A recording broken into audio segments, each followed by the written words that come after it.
olsun. Aynı senin. İkisi de benim.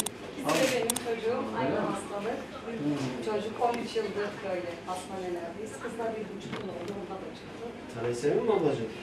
Orak hücreli kansızlık. Orak hücreli. Teşekkürler. Orak hücreli iyilik nakli olacaklar işte. Hani şimdilik tedavi süreci. Şimdi başkanım geçen seneye kadar burada kemik nakli yapıyor. Yumurtayı Allah aşmak. Bir ay içerisinde 3 defa gidildiler. Sağ olun. Geçmiş olsun. Ben araba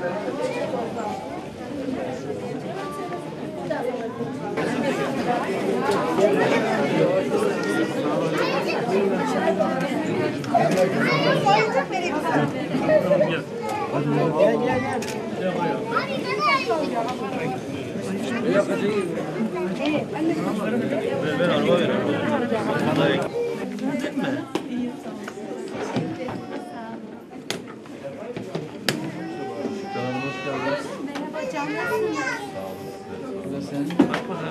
O da senin bakalım. Hadi ne boyayacaksın? Boyayalım. Hani herkes kitaplarını açsın.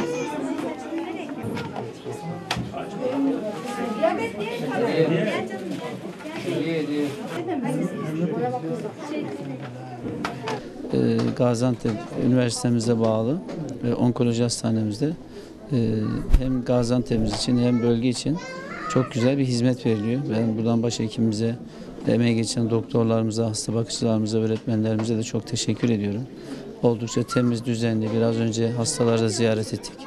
Baktık ki %30-40 Gaziantep'ten %60'ı da yaklaşık bölgemizden gelen hastalardan müteşekkil. Burada güzel bir hizmet veriliyor. Bunlar tedavi edilebilir hastalıklar inşallah. Rabbim hepsine acil şifalar versin diliyoruz. Öğretmenlerimize, doktorlarımıza da çok teşekkür ediyorum.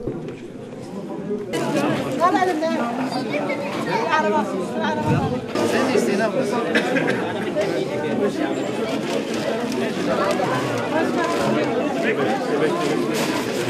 Adı ne? Bilal. Bilal mi? Miray. Miray. Ha.